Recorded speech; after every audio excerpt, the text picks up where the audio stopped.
Family conflicts. You know. The school never re-registered any students because there was a rumor going around the forest. In this school, they only teach you to realize what you are not able to do.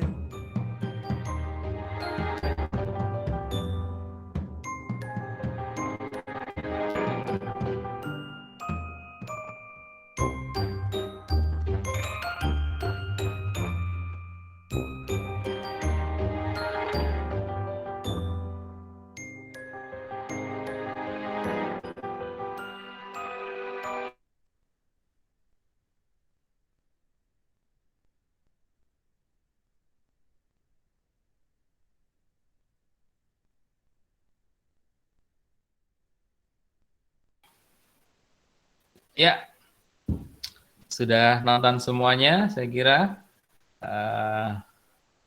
Now, I would like to have your opinions about this video. Yeah, you can compare it with the first video in the previous meeting. What do you think about this video? What does it tell us, and how is it reflected our education? Silakan.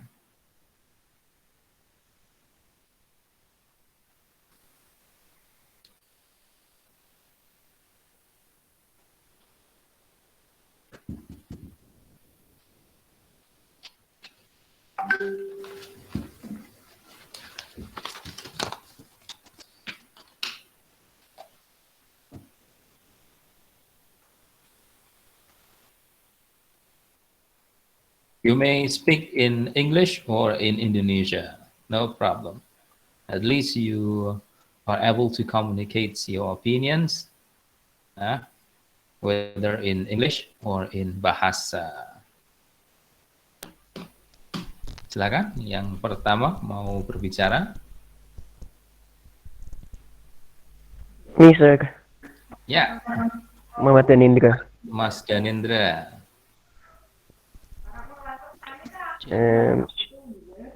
It should be equal in the education. No more. What do you mean by? Yeah, no more segregation. No more. Sorry, I mixed the words. Okay, the knowledge. No more segregation. No more. Tidak ada perbedaan di antara siswa dengan guru, Pak. Oke, tidak ada perbedaan antara siswa dan guru. Oke, dan tidak ada pemisahan dalam artian dari segi bentar. Oke. Material juga. Oke. Kenapa kok tidak boleh berbeda ya antara guru dan murid? Were chosen. Posts were assigned, Karena salaries were fixed, sama-sama and they established that all students must take all courses. Such was their tidak berbeda di sini antara guru dan murid itu adalah sama-sama learners. They are learners. Student is learners, or and the teacher moles. is also learners. Okay, good.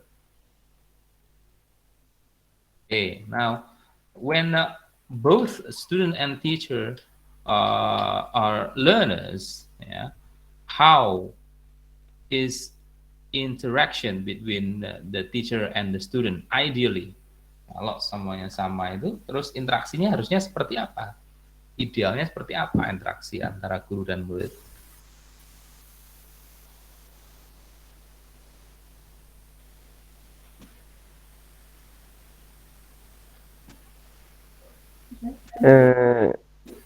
Lebih ke arahnya adil. Apa? Adil, lebih ke arahnya adil. Ya. Oke, adil itu seperti apa? Misal ada siswa yang butuh, yang butuh harus diajarkan yang lebih baik, terus yang pintar yang pintar juga sama diajarkan supaya lebih pintar lagi. Okay, so it is just in treating the student, yeah, teacher in treating the student. So the teacher should treat the student in just. Justice here is also about different, right? Justice is giving rights for different people, ya, according to the nature of the people. Jadi keadilan itu memperlakukan orang yang berbeda, ya, dengan memberikan hak-haknya sesuai dengan alamiahnya orang itu. Jadi umpamanya Anda punya anak, ada anak yang SMA dan ada anak yang SD. Terus Anda kasih uang saku. Apakah kasih uang saku yang sama? Ya, kalau kasih uang saku yang sama, yang SD kasih 50.000, yang SMA kasih 50.000, apakah itu adil? Nah, tentu saja tidak, ya. Adil di sini menempatkan hak-haknya sesuai dengan karakteristik orang masing-masing. Anak SMA kebutuhannya otomatis lebih banyak daripada anak SD, ya, sehingga uang sakunya lebih banyak. Sedangkan anak SD kebutuhannya lebih sedikit daripada anak SMA. Makanya uang sakunya lebih sedikit, ya. Apalagi kalau jarak sekolahnya beda juga, ada yang jauh, yang dekat, dan sebagainya. So justice itself is not about the sameness, it's about the equality. Ya, bedakan ya, dalam keadilan itu tetap ada perbedaan, tidak bisa sama antara guru, murid, antara adik, kakak, ibu, bapak, dan sebagainya itu, mereka tetap berbeda. Tidak ada sama, nggak ada, tapi equal, setara. Bedakan antara kesamaan dan kesetaraan. Ya, bedakan antara kesamaan dan kesetaraan. Kalau kesamaan belum tentu adil, tapi kalau kesetaraan itu pasti adil. Setara hubungannya dengan perlakuan yang berbeda sesuai dengan nature, sesuai dengan karakteristik orang, atau sesuai dengan karakteristik benda yang atau hewan dan sebagainya yang diperlakukan sesuai dengan hak-haknya. Oke. Okay, good, Danindra. Thank you. Any other opinion? Any other opinion selain Danindra? Silakan. I have my opinion, sir. Yes, Mas Aminuddin, silakan. I think in our school, in our study, always push me to know everything that teacher know, but they never try to be ask what we need, what we need to able to learn. Okay. In our school, for example, like that, in our school we always push to know everything, for example, like mathematics, biology, and then etc.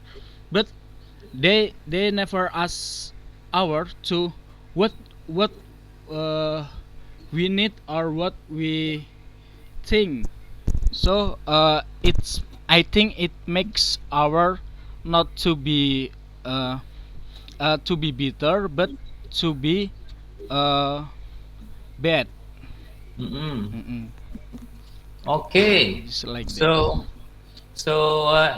you mean that a teacher force student Yes. or lecturer force the student to know what the teachers know, Yes. right? Without considering the needs of the student itself, Yes. but considering what importance for the student, what the students need for their life, gitu ya. Yes. So it is a kind of forcing.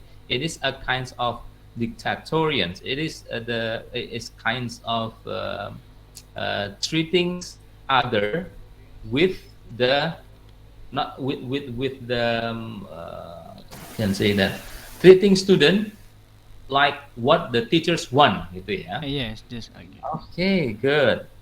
Why is it happen?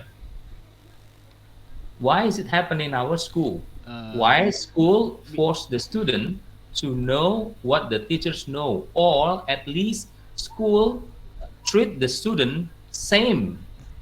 So all the student should know about mathematics, should learn about physics, should learn about chemistry, religions, and all subject. Because our policy, sir, our curriculum, our policy is always pushed to know what everything teachers know. Oke, kenapa kok kurikulumnya dicetak seperti itu tuh kenapa itu? Alasannya apa kira-kira? Alasan praktisnya itu apa?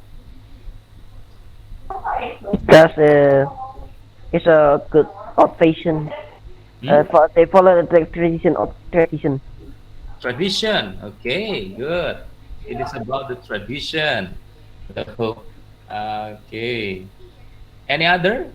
What about in the video? What does the video tell us? Why is it kinds of that simple by making the same curriculum, the same subject for all students, making flying as the lesson for turtle, flying lesson for rabbit, for all animal, they must be able to fly. Kenapa kalau dalam video itu bilangnya apa itu?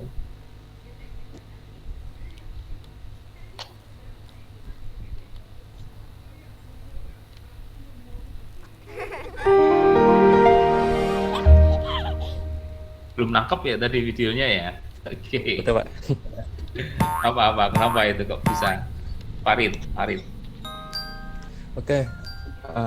Forest animals gathered in Opini- plenary session and decided to saya create a dari school in the forest. video The ini project sama was voted video, for and approved minggu unanimously. kemarin yang dimana As you might know, seseorang there is menuntut always sistem someone sekolah. who has a lot of Itu- questions.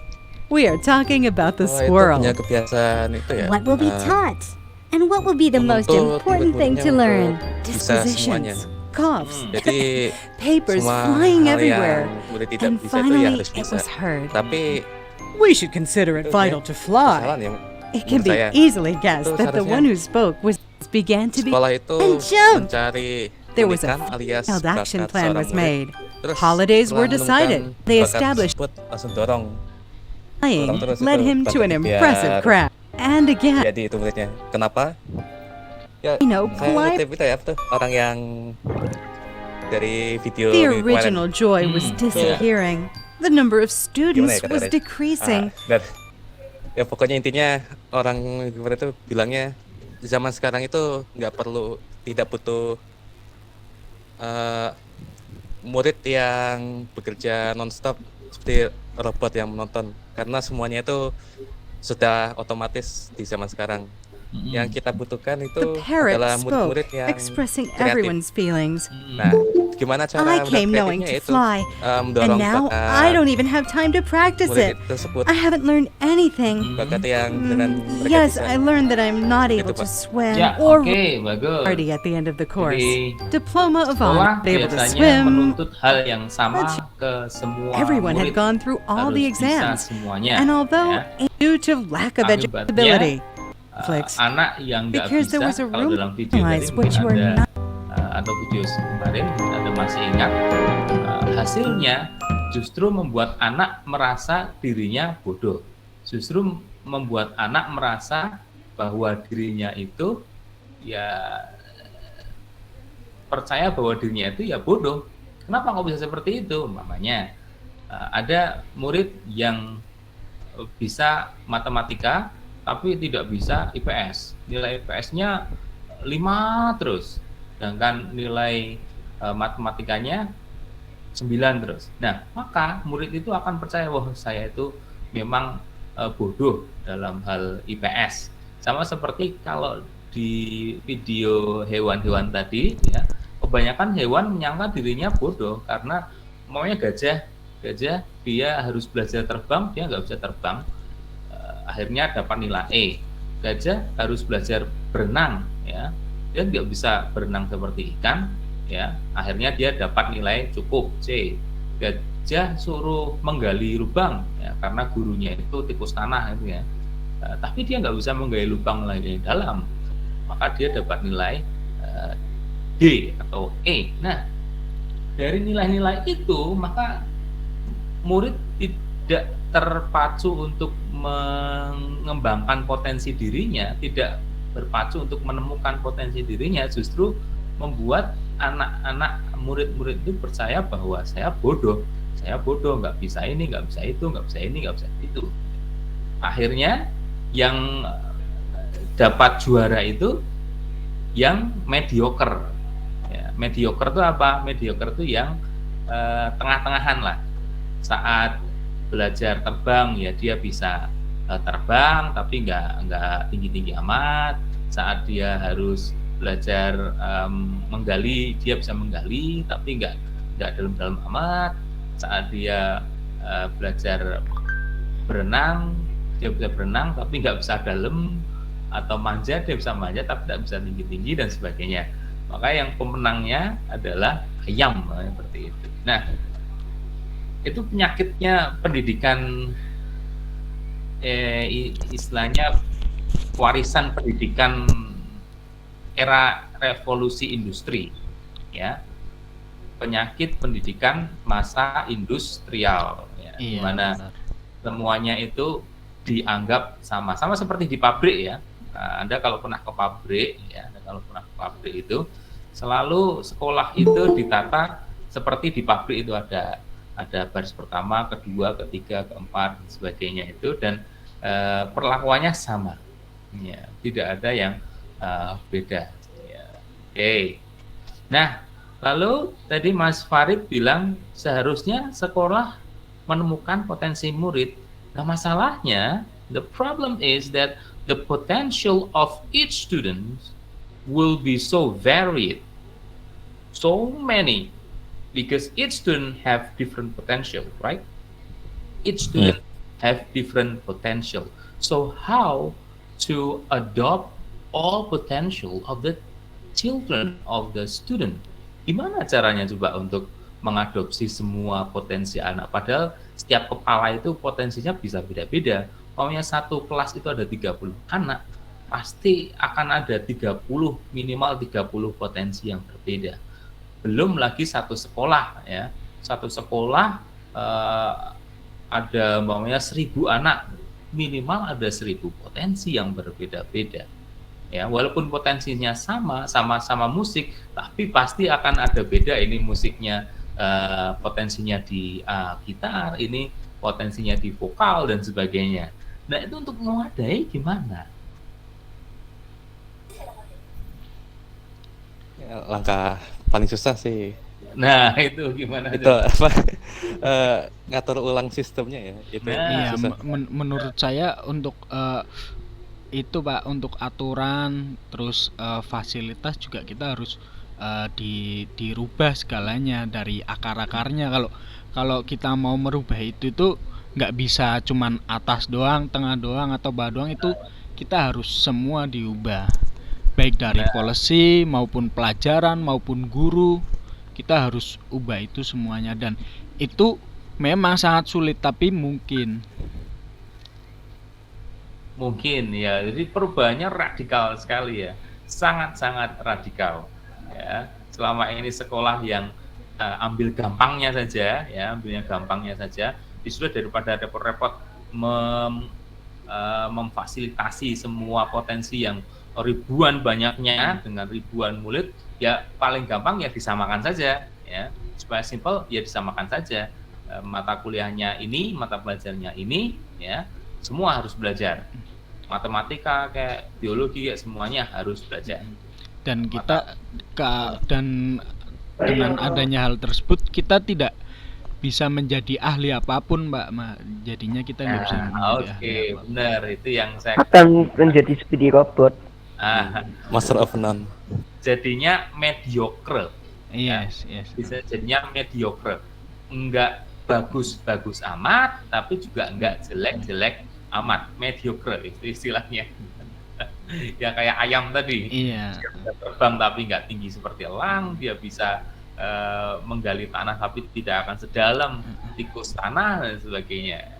Oke, nah itu yang bahaya. Sudah sejak zaman Yunani kuno sudah diperingatkan, yang berbahaya itu adalah mediocre, orang-orang yang tidak kesini tidak ke sana, tidak bagus amat juga tidak jelek amat. Atau sama seperti kalau orang ada perkataan juga pepatah, orang yang mencari ilmu setengah-setengah itu bahaya banget gitu. Nah, setengah-setengah inilah mediocre.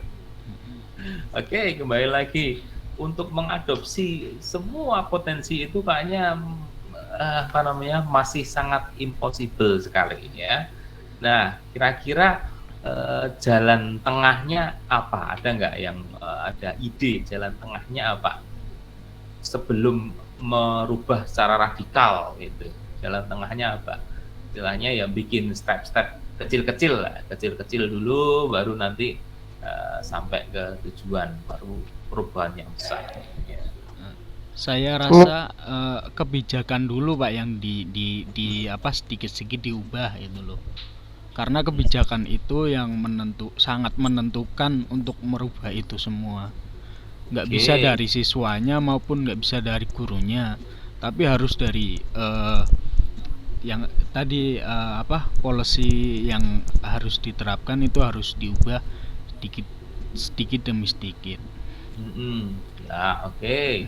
Ada pendapat lagi? Menurut saya percobaan dulu, Pak. Percobaan. Ya, percobaan. Apa? Misal apa tadi yang dimaksud? Mau ngomong percobaan dulu dalam sistem seperti Finlandia itu, Pak. Di mana yang ahli dalam bakatnya diajarkan itu. Tidak harus sama.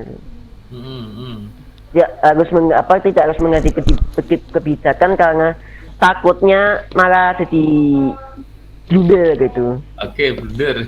Ya. Dan mohon maaf nih Pak. Masyarakat sini kan masyarakat Indonesia ya, rakyat Indonesia kan beda lingkungannya dengan luar. Jadi kalau disamakan dengan negara lain malah jadinya bingung, malah sampai ngomongnya ini bagaimana gini kan rumit sendiri Pak. Ya, oke. Itu pun nggak luput dari itu juga sih. Izin untuk menambahi untuk Mas Tindra, menurut saya orang Indonesia apalagi masyarakat itu masyarakat terhebat di dunia loh menurut saya. Kenapa seperti itu?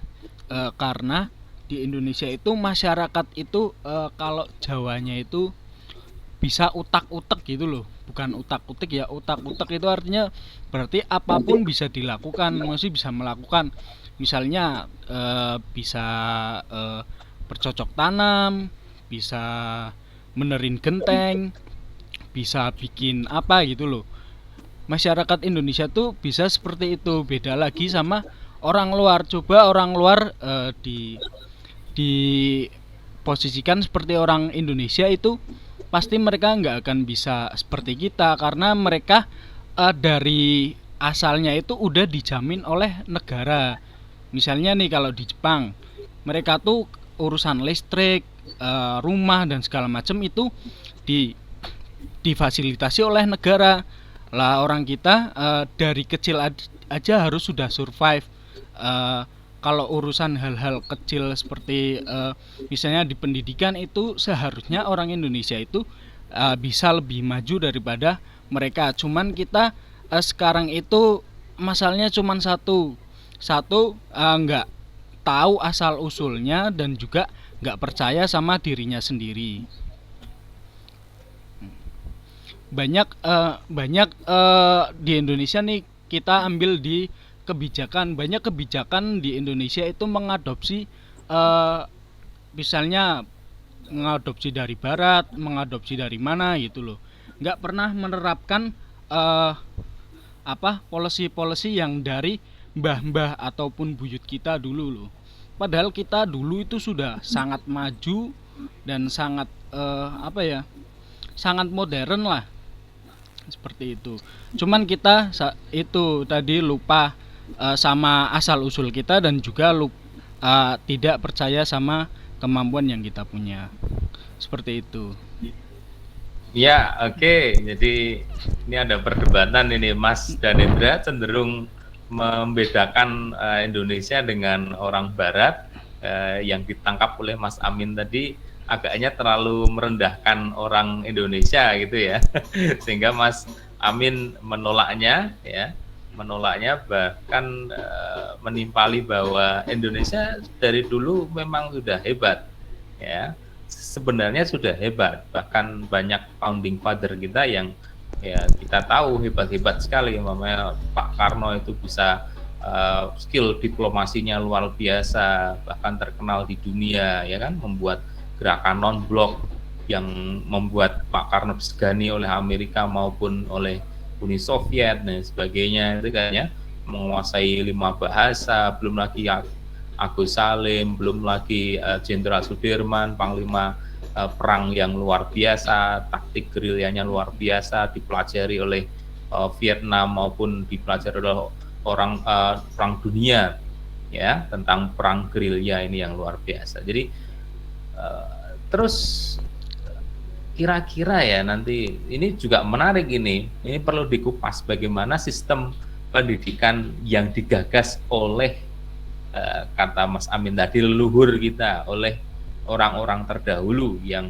sudah berhasil mencetak para cendekia yang memerdekakan Indonesia. Nanti perlu dibahas ini. Contoh salah satunya yang terkenal dan masih ada sisa-sisa karyanya itu ya siapa? Ki Hajar Dewantara, ya, Ki Hajar Dewantara. Atau mungkin minggu-minggu depan akan kita kupas namanya sistem pendidikan Ki Hajar Dewantara itu seperti apa, apakah bisa diterapkan sekarang ini.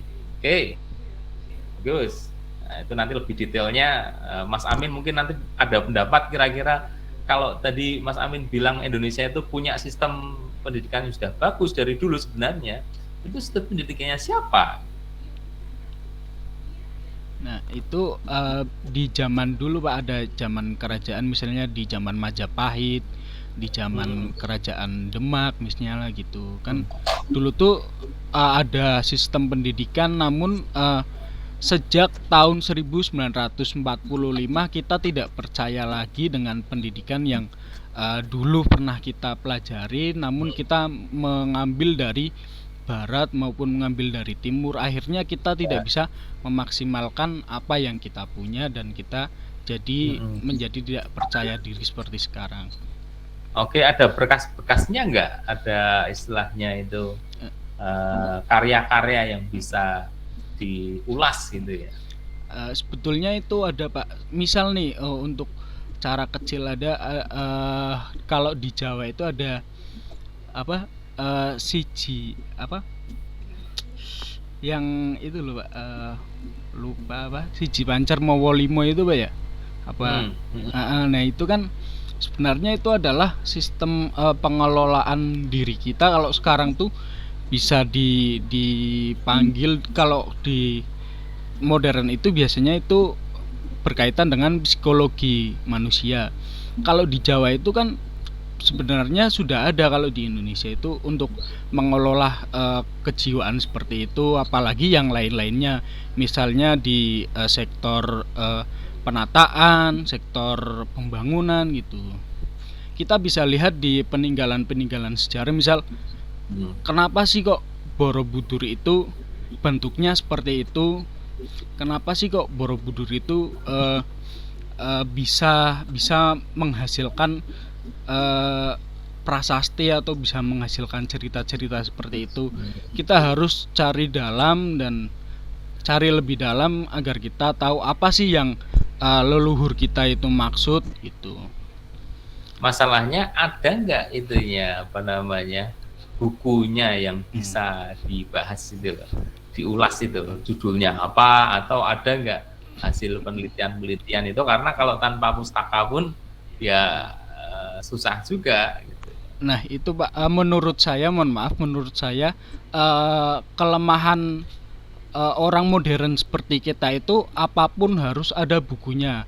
Padahal kan tidak semua hal yang Tuhan turunkan ke kita ataupun pengetahuan yang kita dapat itu harus ada dalam buku. Misal nih cebok.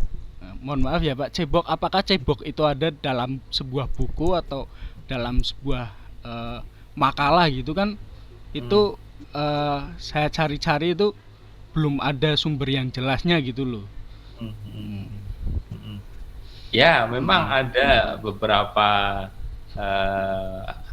hal ilmu atau pengetahuan. Nah, ini kalau Anda ikuti filsafat ilmu, ada yang namanya pengetahuan, ada yang namanya sains. Pengetahuan itu yang semua yang didapatkan baik oleh pemikiran maupun oleh pengalaman, semua yang didengar, yang dirasakan, yang dilihat dan sebagainya, bahkan pengetahuan yang sifatnya instingtif, sifatnya natural, sama seperti hewan yang umpamanya hewan ayam tidak perlu diajarin untuk bisa eker-eker tanah karena dia secara instingtif bisa, atau ikan tidak perlu diajari untuk berenang karena secara instingtif itu bisa. Ya, ada pengetahuan seperti itu, tapi juga ada yang namanya sains, ilmu pengetahuan, ya, sains ya. Di mana sains ini sifatnya lebih sistematis, lebih metodis, metodenya jelas, teorinya jelas, lalu juga runtut dari penemuan-penemuan sebelumnya itu runtut, sifatnya kumulatif ya. Dari kajian-kajian sebelumnya dikembangkan atau kajian-kajian sebelumnya ditolak atau kajian sebelumnya diperkuat dan sebagainya. Ya, itu yang membedakan. Ya memang ada pengetahuan yang tadi instingtif nggak perlu ada buku, tapi itu sifatnya tidak kuat ya dibanding dengan ilmu pengetahuan yang sifatnya kumulatif tadi, yang berbasiskan pada akal dan pemikiran akal dan pengalaman yang sistematis, metodis, teoritisnya jelas dan sebagainya. Dan itu yang membedakan antara kebudayaan manusia dengan kebudayaan hewan. Kebudayaan manusia yang berbasis akal, ya, indera maupun hati, itu beda dengan tidak ada kebudayaan hewan ya, beda dengan hewan yang instingtif tadi. Ya, gitu. Oke, yang lain mungkin gimana ini? Permisi Bapak. Ya, silakan. Hizbul Islam, bagus. Meluruskan kembali ke sistem. Menurut saya sebenarnya sistem pendidikan Indonesia itu sudah benar, cuma yang salah itu keturunan kita. Seperti ini Pak, kita diajarkan dari SD sampai memang untuk mendasar kita untuk mencari potensi kita apa yang menonjol pada diri kita gitu.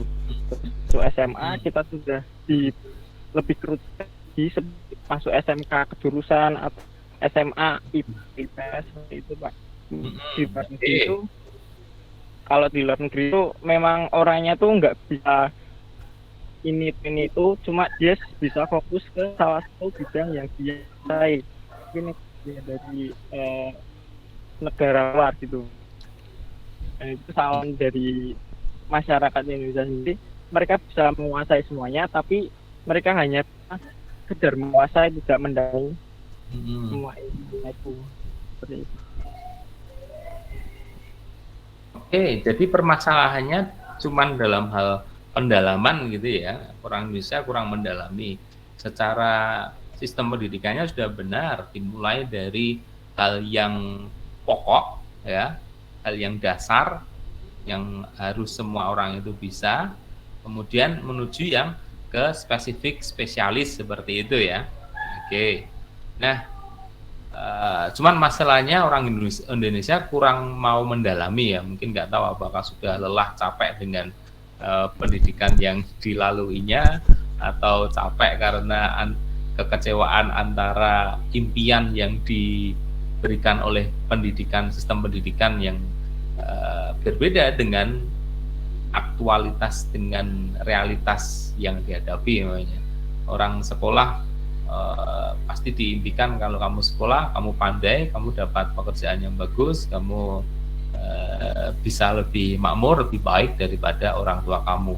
Tapi kenyataannya setelah sekolah tinggi-tinggi ternyata nganggur, sehingga kecewa. Oh ternyata pendidikan tidak sebagus seperti yang diimpikan, nanti yang ditawarkan, dikatakan orang nanti kalau berpendidikan nanti lebih bermartabat gitu ya. Oke, sehingga mereka kapok untuk mau mendalami potensinya, atau bahkan yang diajarkan di sekolah nggak terpakai dalam kehidupan sehari-hari. Nah, oke, boleh seperti itu. Cuman kadang masalahnya ya tadi justru membuat orang itu atau siswa itu merasa dirinya bodoh gitu. Dengan penilaian umpamanya di SD nilai rapotnya merah semuanya, otomatis kan siswa itu akan percaya, wah saya kok bodoh, nggak sepinter dia, atau kalau sudah dicap oh rapotnya merah, ini masa depan suram, ini mah desu dan sebagainya. Nah, untuk mengurangi kepercayaan seperti itu gimana? Karena kepercayaan seperti itu nanti akan menjadi sugesti. Kalau sudah masuk ke dalam ketidaksadaran orang, itu sudah susah mengubah mindsetnya. Kalau orang sudah percaya, wah nilai saya merah semuanya di raport, pasti saya bodoh. Gitu. Nah, untuk mengubah itu kan susah ini. Gimana caranya untuk supaya tidak seperti itu, Mas Hizbul Islam?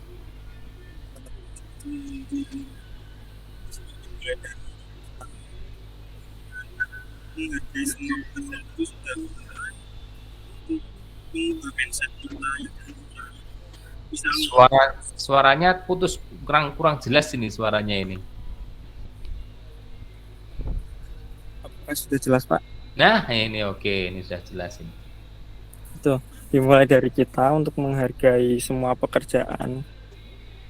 Misalnya tukang sampah, tukang bersih-bersih itu bukan pekerjaan yang rendah, itu juga pekerjaan yang penting bagi kehidupan, berjalannya kehidupan gitu. Itu dimulai dari kita untuk menghargai semua pekerjaan. Mungkin kalau dimulai dari kita baru bisa berubah itu mungkin di cucu kita, di generasi cucu kita itu baru bisa berubah sistemnya. Ya, nah itu yang susah seperti itu ya. Mungkin Anda kalau lihat mamanya ya, atau wawancara teman Anda lah mamanya, apa yang mau mamanya orang itu lulusan S1 ternyata dia jadinya tukang bersih sampah, ya kan nggak mau. Kenapa? Oh itu pekerjaan yang tidak sesuai dengan S1 saya. Atau ada cewek sudah sekolah tinggi jadi ibu rumah tangga, malah cuman kerjaannya nyuci ngepel ya, seakan-akan nyuci ngepel itu pekerjaan yang hina ya, beda dengan pekerjaan kantoran dan sebagainya.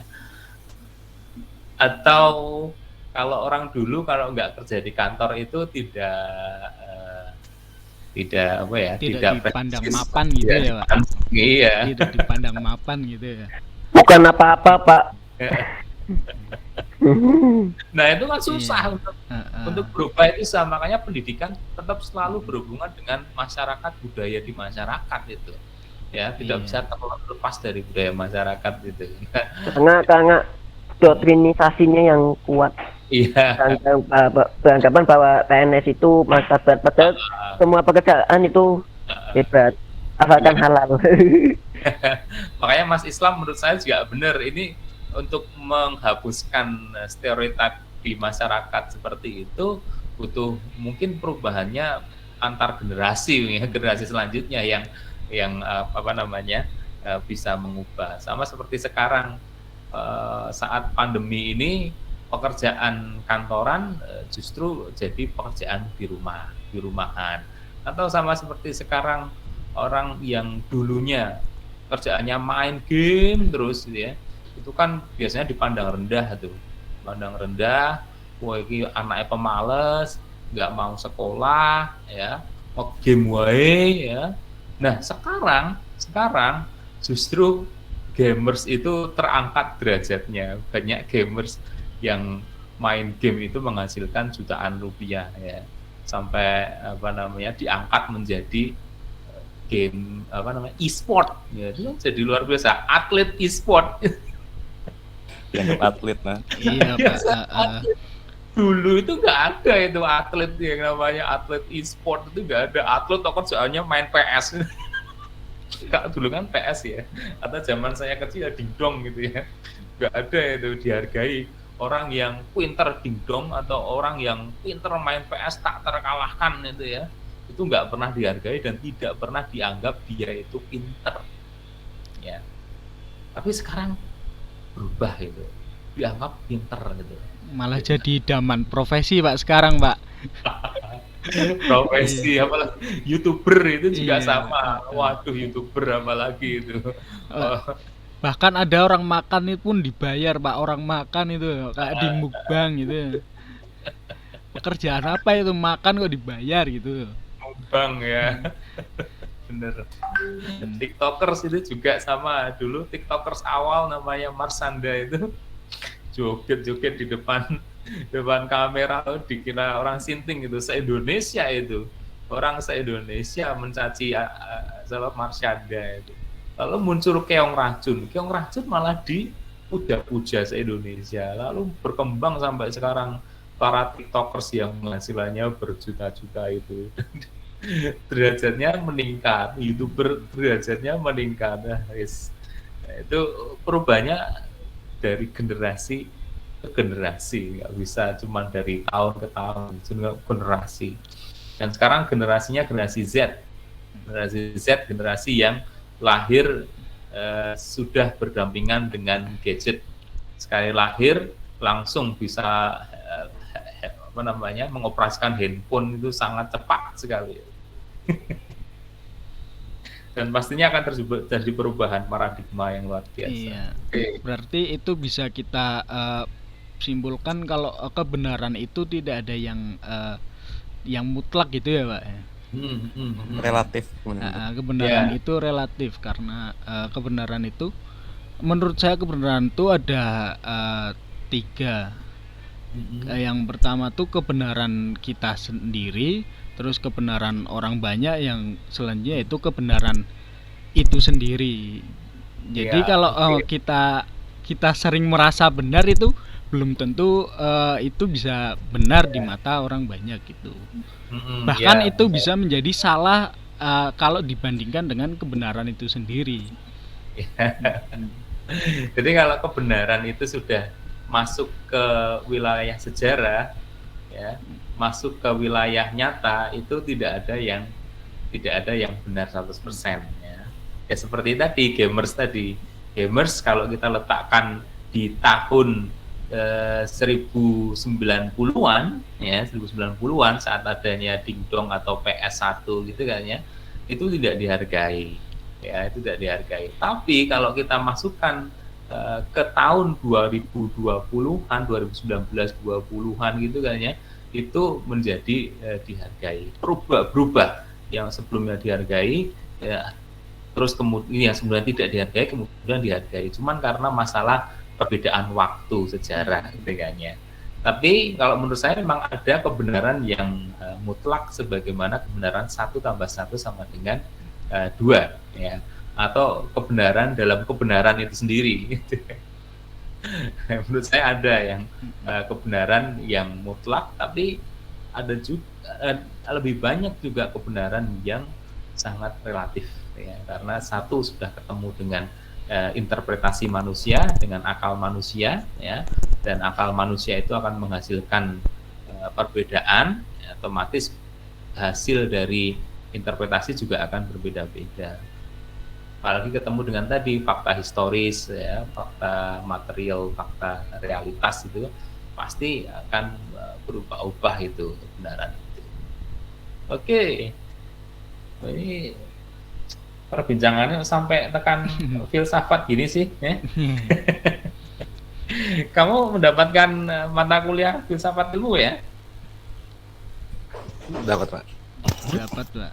Ya, filosofi bahasa. Semester ini ya. Nggak dapat Pak. Dapat Pak. Mosok nggak dapet sih filsafat ilmu? Nggak ada, belum. Oh Belum, iya, Pak. ya mungkin semester 4 besok mungkin ya. Oke. Yap. Nah, ini sudah mau 2:30. Ada pendapat lagi? Pak, saya mau Pak. Pak. Oh ya, siapa ini? Silakan Sylvia. Mbak Silvi, silakan Mbak. Pak, Ya. permisi Pak, saya mau menanggapi ucapan Mas Muhammad Amin soal sistem pendidikan di Indonesia yang katanya lebih baik dari luar negeri, dan katanya juga karena mengadaptasi dari luar negeri makanya sistem pendidikan Indonesia jadi lebih buruk gitu Pak. Ya, silakan. Tapi menurut saya sistem pendidikan Indonesia itu untuk saat ini belum bisa lebih baik dari sistem pendidikan luar negeri, terlebih buat sistem pendidikan Inggris. Karena kalau saya amati sistem pendidikan Inggris yang usia 11 sampai 18 tahun itu kan sudah nggak masuk ke middle atau high school, tapi secondary school. Nah, secondary school itu kan dari usia 11 sampai 18 tahun. Untuk mereka yang tidak ingin melanjutkan kuliah, artinya kan tidak ingin mempelajari sesuatu lebih dalam, akan lulus di usia 16 tahun, Pak. Sedangkan yang akan melanjutkan ke universitas, mereka akan mendalami minat dan bakat mereka untuk dipelajari di 2 tahun terakhir masa secondary school. Nah, menurut saya di situ ada sistem pendidikan yang lebih baik untuk mengetahui potensi siswa begitu, Pak. Karena kalau kita lihat sistem pendidikan Indonesia, terutama di SMA, saya mengalami ada penjuruan di kelas 12 untuk semester 2, tapi untuk yang mapel UN saja, Pak. Gitu. Sedangkan kalau di luar kan, terutama di Inggris terutama ya, itu kan dari usia 17 sampai 18 dia bisa mempelajari apa saja di secondary school untuk mengambil jurusan di universitasnya. Jadi saya rasa di situ bisa menemukan potensi yang bisa digali, dipelajari dan dikembangkan lagi, Pak. Saya rasa mungkin itu bisa menjadi salah satu cara mengubah sistem pendidikan Indonesia yang sama rata, atau sistem pendidikan manapun yang menyamaratakan sistem pendidikan seperti itu, Pak. Jadi menurut saya pernyataan yang dikatakan sama Mas Muhammad Amin itu nggak sebetulnya benar kalau Indonesia lebih baik sistem pendidikannya, walaupun mungkin di masa lampau, saya tidak tahu pendidikan Indonesia di masa lampau itu kemungkinan lebih baik, tapi untuk sekarang jauh lebih baik Inggris. Dan kalau kita membicarakan tentang survivor, kata Mas Amin, seperti yang di Indonesia nggak ada listrik dan lain sebagainya. Dulu pun di luar negeri nggak ada listrik, tapi kan mereka inovatif, kreatif gitu. Jadi banyak inventor yang menemukan listrik, lampu pijar seperti Alexander Graham Bell dan lain sebagainya, atau telepon dari Guglielmo Marconi dan lain sebagainya. Itu kan karena mereka kreatif gitu. Jadi menurut saya belum tentu Indonesia itu jauh lebih baik. Dan kalau kita mencontoh luar pun belum tentu sistem pendidikan Indonesia makin kacau seperti itu, Pak. Terima kasih, Pak. Ya, oke. Ya, Menanggapi dari Mbak Silvi ini, Pak. Ya, silakan kami. Yang saya maksud itu bukan pendidikan yang sekarang loh, Mbak, bukan yang kita pakai sekarang itu. Tapi yang saya maksud itu yang dulu nenek moyang maupun mbah-mbah kita pakai itu loh. Dulu orang Indonesia nggak usah pakai listrik, mohon maaf. Kita dulu orang Indonesia itu bisa memancarkan sinarnya diri sendiri loh. Bahkan orang dulu tuh bisa melihat dalam kegelapan. Kalau nggak percaya, tanyalah mbah-mbah kalian yang atau buyut kalian yang masih hidup. Mereka bisa mengeluarkan kalau sekarang tuh kayak cahaya gitu loh. Kita ambil contohnya seperti ini di dunia modern nih ya, yang dunia sekarang tuh. Kalau kita komparasi dengan yang dulu tuh, menurut saya jauh berbeda loh. Gini aja, profesor di Inggris itu nggak percaya akan adanya hal kesurupan, betul kan? Sedangkan di Indonesia sedangkan di Indonesia tuh percaya, karena mereka itu nggak bisa melihat. Karena orang modern tuh kalau nggak bisa melihat itu pasti dianggap nggak ada gitu loh. Jadi mereka yang nggak lihat kok, kenapa mereka malah yang menganggap itu nggak ada? Ya salah mereka, nggak bisa melihat. Itu loh, maksudnya seperti itu. Coba itu ilmiah tuh nggak bisa menjelaskan apa itu kesurupan. Coba itu masukkan kesurupan itu. Nah, kalau nggak profesor yang guling-guling gitu. Ya, tapi kan semua orang bisa menanggapi yang kesurupan itu jika keluar dari bidang yang mereka pelajari kan.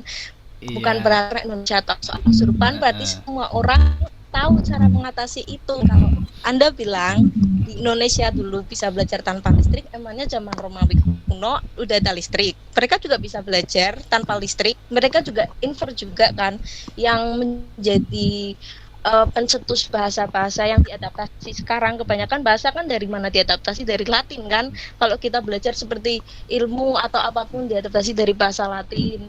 Terus misal arsitektur zaman sekarang pun banyak yang teradaptasi dari Latin, dari Romawi juga kan. Berarti belum tentu sejarah atau Indonesia kuno itu juga ada karena menciptakan sendiri, tapi karena ada adaptasinya mungkin dari bawah dan lain sebagainya, menurut saya. Coba Mbak, saya minta buktikan kalau masyarakat Indonesia dulu nggak ada yang bisa membuat listrik gitu loh. Maksudnya nggak bisa mengeluarkan suatu cahaya gitu loh. Apa buktinya kok Mbak bisa mengatakan seperti itu? Sebelumnya Mas Tidak Amin bisa pernah dibuat. kesurupan enggak, Mas? Apa? Sebelumnya Mas Amin pernah merasakan kesurupan enggak, Mas? Loh, jangankan kesurupan, Anda tak surupi saja saya bisa kok.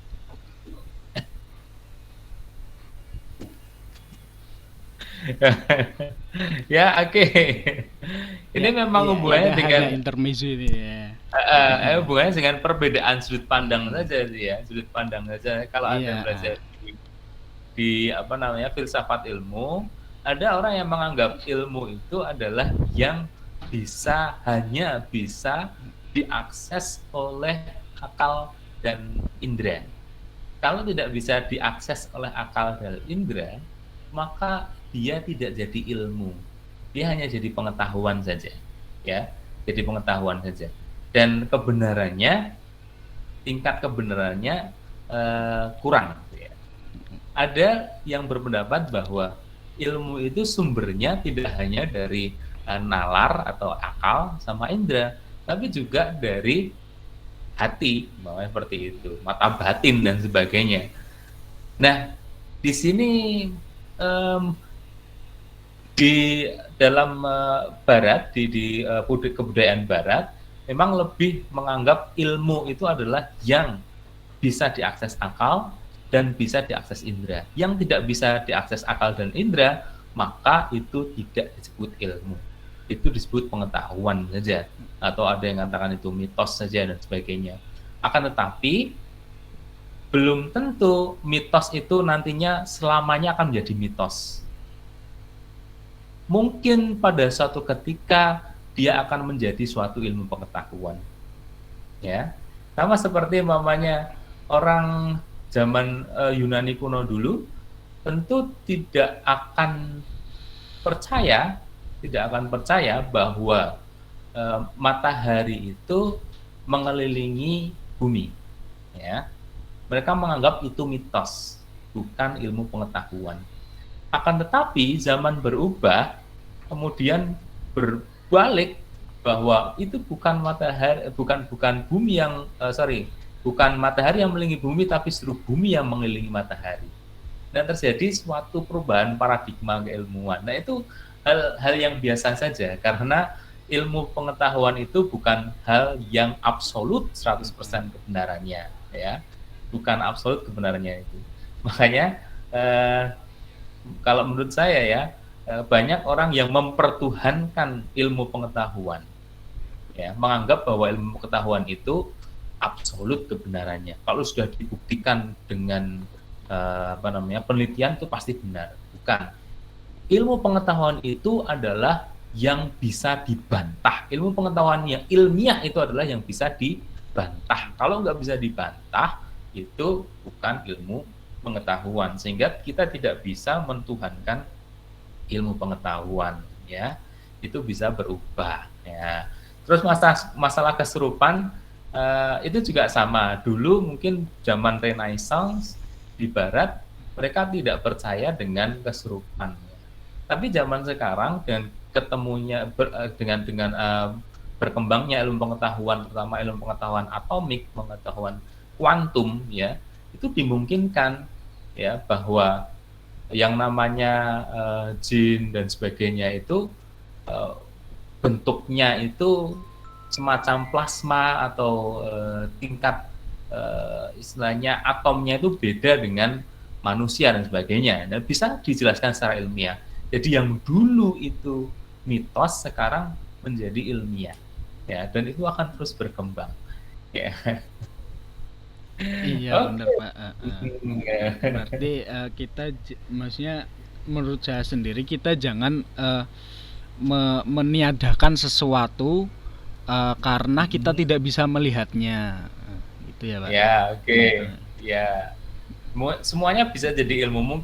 Ya tadi mungkin yang dulu orang katakan itu mitos, legenda, ya mungkin beberapa tahun kemudian, beberapa abad kemudian menjadi ilmu pengetahuan. Atau sebaliknya, yang dulunya disebut ilmu pengetahuan, science, sekarang menjadi mitos. Ya. Sama seperti tadi, geosentris, kalau matahari mengelilingi bumi, itu dulu ilmu pengetahuan, tapi sekarang menjadi mitos. Bukan matahari mengelilingi bumi, bumi mengelilingi matahari, dan sebagainya. Mungkin nanti itu kan juga sama, menjadi mitos lagi, ya orang ketemu dengan teori flat earth bisa membuktikan dan sebagainya. Jadi perdebatan dalam ilmu pengetahuan itu tidak jadi masalah ya, justru ilmu pengetahuan itu harus diperdebatkan. Jadi tahu mana yang kuat, mana yang lemah argumennya. Oke, dan yang terakhir, tidak ada, menurut saya nih ya, mungkin Anda bisa terima atau enggak, tidak ada ilmu pengetahuan milik budaya manapun. Namanya, oh ini ilmu pengetahuan Barat, oh ini ilmu pengetahuan Timur, tidak menurut saya. Karena ilmu pengetahuan itu selalu mengalir seperti mengalirnya manusia. Kalau orang Barat bilang ini kebudayaan Barat, ya mereka nggak bisa ngejat seperti itu karena kebudayaan Barat yang awalnya dari Yunani kuno itu pun minjam belajar banyak dari kebudayaan Timur. Orang Mesir yang punya piramid dan sebagainya itu kan ya. Benar. Ya. Dulu orang-orang Yunani kuno itu belajar ke situ. Orang Mesir juga nggak bisa bilang ini piramid punya kami loh, nggak bisa karena orang Mesir itu juga belajar ke orang Sumeria, Assyria, dan itu ada bukti arkeologisnya. Oh ternyata di wilayah Indian American itu juga ada piramid ya. Jadi lalu juga orang Barat tidak bisa bilang ini punyanya Barat. Dulu juga belajar ke setelah Yunani kuno itu runtuh, ilmu Yunani kuno itu dipelajari oleh orang Arab ya. Orang Arab menjadi jaya di zaman Abbasiyah atau Umayyah di Spanyol, Cordoba dan sebagainya. Kemudian kekhilafahan Islam itu mundur, hancur, ilmu pengetahuan itu kembali ke Eropa. Ya, jadi penemuan-penemuan orang Arab dulu itu diambil oleh orang Eropa. Nah, sekarang juga sama dengan adanya manusia imperialisme ya, orang Eropa menjajah sampai ke Indonesia, orang Belanda ke Indonesia, orang Inggris ke India dan sebagainya, itu terjadi pertukaran ilmu pengetahuan. Ya. Jadi tidak ada ilmu pengetahuan punya Barat atau punya Timur, itu nggak ada. Selalu terjadi pertukaran karena manusia itu selalu mengalir, berinteraksi lewat perdagangan, bahkan lewat perang pun akan terjadi transfer pengetahuan. Kalau Anda belajar sejarah orang Yunani kuno dapat transfer pengetahuan dari Persia melalui apa? Melalui perang antara Persia sama Yunani. Kalau lihat film Spartan itu ya, yang 300 itu orang Islam dengan orang Eropa dulu ketemu di perang salib itu juga terjadi transfer pengetahuan. Orang Barat Eropa menjajah Indonesia, menjajah Asia, itu juga selain perang penindasan juga terjadi transfer pengetahuan ya. Jadi seperti itu menurut saya. Oke. Ya, sudah mau 2:30, saya kira kalau ada tambahan lagi, kalau tidak ada tambahan lagi, saya cukupkan. Mbak Saya saya kira, maaf. silakan Mas. Enggak, Mas Amin dulu aja, wis. Mas Amin dulu. Saya mau tanya Pak, menurut Pak Santoh, Indonesia tuh kalau mau berubah itu dari atas dulu atau dari bawah dulu Pak? Maksudnya dari rakyat dulu atau dari pemerintahan dulu menurut Pak Santoh? Wah, kalau menurut saya, kalau dilihat dari sejarah ya, Indonesia berubah justru lewat bawah dulu kebanyakan. Yang lewat atas itu biasanya apa namanya ya, sama seperti reformasi, dengan reformasi kan langsung babat dari atas. Tapi kadang hasilnya karena bawahnya itu belum siap, sehingga atasnya itu sama aja. Ya. Orang atas sekarang kan kebanyakan kan orde baru semuanya, toh. Ya. Iya benar Pak.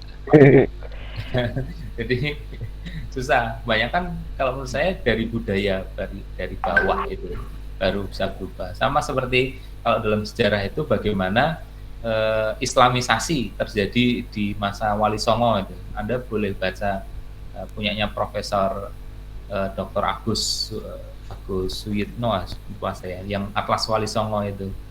Itu kenapa Islamisasi terjadi dengan cepat ya, karena dia berjalannya perubahan melalui budaya masyarakatnya dari bawah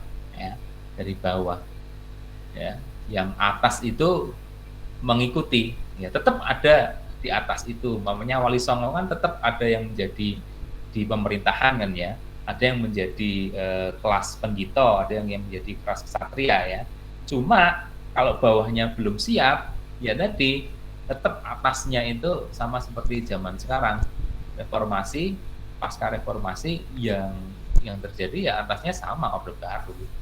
Gitu. Sedangkan di masyarakatnya terjadi perubahan karena ya tadi budaya masyarakatnya yang dari kecil-kecil gitu. Sama seperti perubahan sekarang tadi kita bicara tentang gamers dan sebagainya, itu kan sebenarnya perubahan dari bawah itu ya, perubahan dari anak-anak muda itu kan ya, bukan perubahan dari pemerintahan ya. Sedangkan justru pemerintahan itu mengikuti trennya anak muda. Bukannya yang kalangan bawah kita sudah banyak berubah ya Pak? Ya. Namun di atas masih utuh tuh Pak. Nah, ya itu enggak. Kalau menurut saya ya perubahan harusnya dari bawah itu, dari bawah, bukan maksakan dipotong dari atasnya. Iya. Ya kalian boleh beda, nggak apa-apa sih. Tapi tetap harus ada sinergi antara bawah dengan yang atas, ya, antara Wali Songo yang bergerak di masyarakat dengan Wali Songo yang jelas menurut saya tetap ada sinergi. Oke. Ini mau menambahkan Pak, tapi karena waktunya nggak cukup, jadi gimana ya? Kalau kita mau reformasinya dari atas, takutnya itu, maafnya kalau dari topik ya, takutnya seperti Uni Soviet Pak.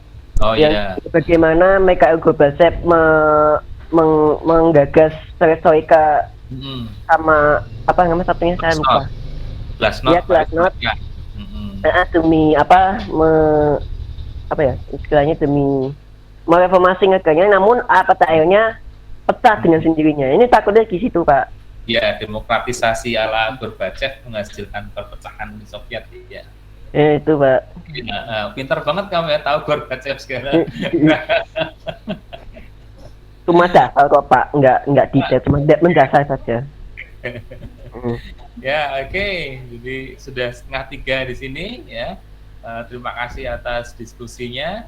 Ya, saya sudah ngasih tugas di Google Classroom dalam 1 minggu ya.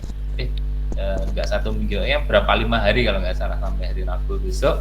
Coba Anda baca pemikirannya Paulo Freire. Paulo Freire, prinsip-prinsip tentang critical pedagogy.